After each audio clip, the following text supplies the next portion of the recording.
I'm 72 years old, and I never thought nights would become the hardest part of my life. The days pass somehow. But when the house goes quiet, that's when the loneliness speaks the loudest.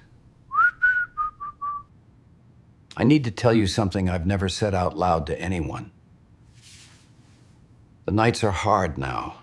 Not in the way you might think. I'm not sick. I'm not in pain. My body still works, more or less.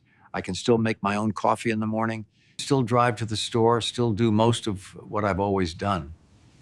But when the sun goes down, something changes. The house gets quiet, too quiet, and I sit here in my chair, the same chair I've sat in for 20 years, and I realize I'm waiting. I don't even know what I'm waiting for anymore. Maybe for someone to come home. Maybe for the phone to ring. Maybe just for the feeling to pass. It didn't used to be like this. For most of my life, nighttime was just nighttime. You'd have dinner, watch some TV, maybe read a little, and then you'd go to bed. It wasn't a thing. It was just the end of the day. But somewhere around 70, it started to shift. I can't point to an exact moment. It wasn't like flipping a switch. It was more like the slow dimming of a light you didn't notice until the room was darker than it should be. And now, at 72, nights have become the hardest part of my life. I know that might sound strange. You might think, what's so hard about night? You're tired, you go to sleep. But it's not about being tired. Sometimes I am tired, bone tired, and I still can't sleep. I lie there with my eyes closed, and my mind just keeps going. Other times, I don't even want to go to bed, because the bed is big and empty, and when you lie down in it, you feel every inch of that emptiness. Let me tell you what a typical night looks like for me now. Around 6:30, 7 o'clock, the light starts to fade. I'll make myself something simple for dinner. Sometimes it's a sandwich, sometimes it's soup from a can. I used to cook real meals, roasts, casseroles, things that took time. But when you're cooking for one, it doesn't feel the same. You go through the motions, but there's no one there to say this is good or could use a little more salt. So now I keep it simple. After dinner, I wash the dish, just the one, put it in the rack, and then I walk back into the living room. That's when the quiet really starts. I turn on the TV, not because I particularly want to watch anything, but because I need the noise. I need to hear voices.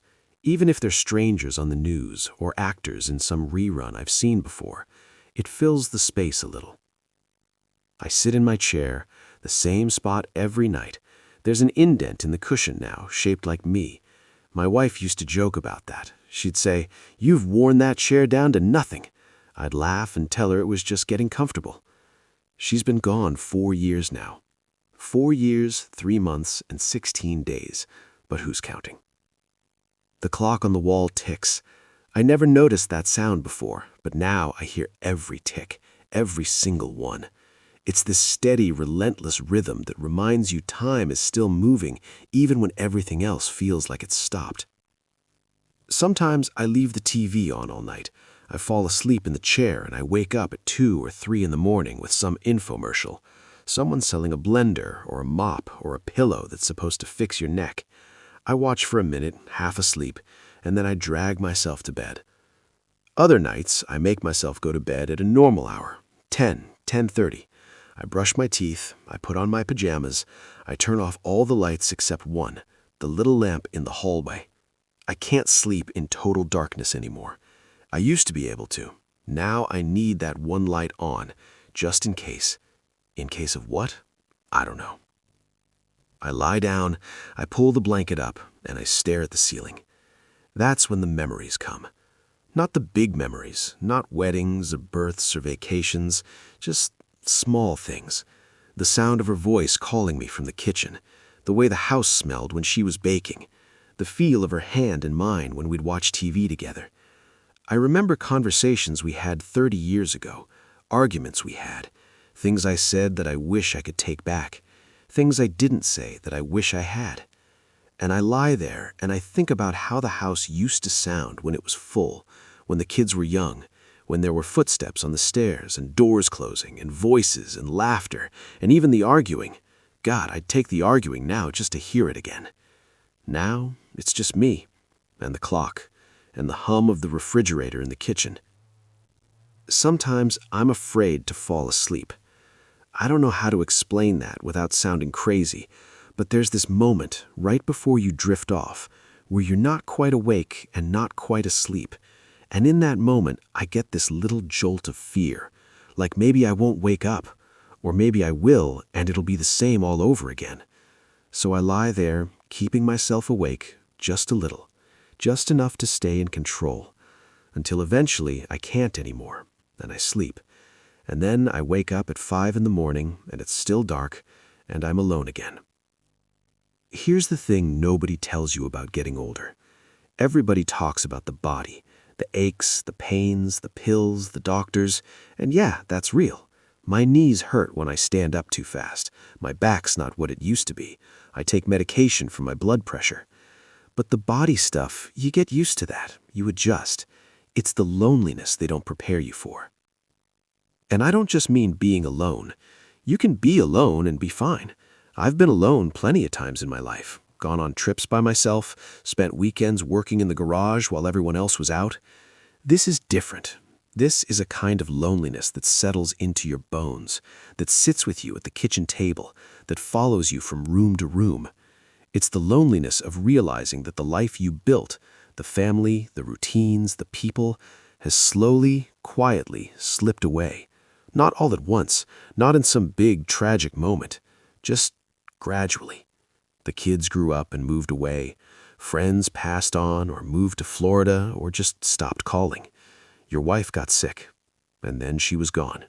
And you're still here, still in the same house, still in the same chair, still waking up every morning and going through the motions.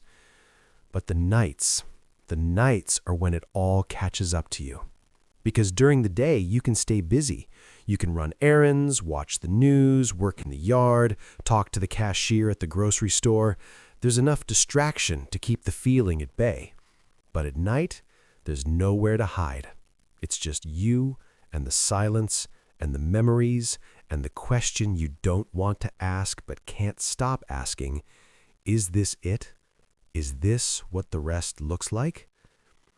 I know some people might hear this and think I'm depressed, or that I need to get out more or find a hobby. And maybe they're right. Maybe I should join one of those senior groups or volunteer somewhere or take up woodworking or painting or something. But here's what I want you to understand. This isn't about not having things to do. This isn't about being lazy or giving up.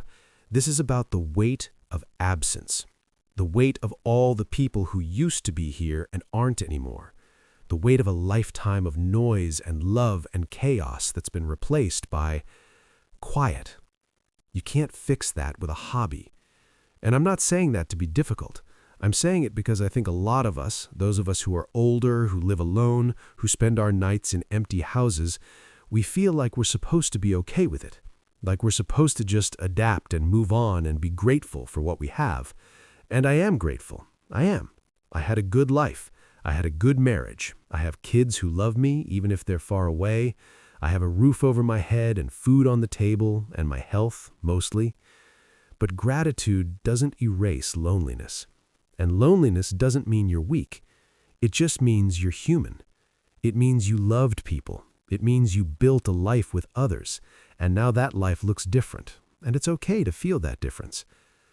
I think we need to talk about this more. Not in some clinical way, not with advice or solutions or 5 steps to feeling better, just honestly, one person to another.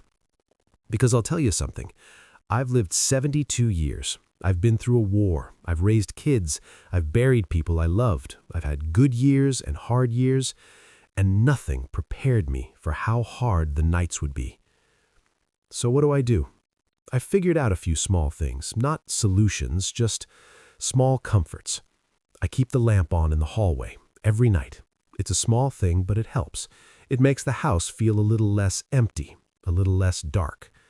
I keep a routine. Same time for dinner, same time for the news, same chair. It gives the night a shape, a structure, something to hold on to. I talk out loud sometimes, just to myself. I'll say something like, well, time to make some coffee, or guess I'll watch the game tonight. It sounds silly, but hearing a voice, even my own, makes the silence a little less heavy. I keep a photo on the table next to my chair. It's from 1998, my wife and I at our daughter's wedding. We're both smiling. She's wearing a blue dress. I'm in a suit I can't fit into anymore. I look at that photo almost every night.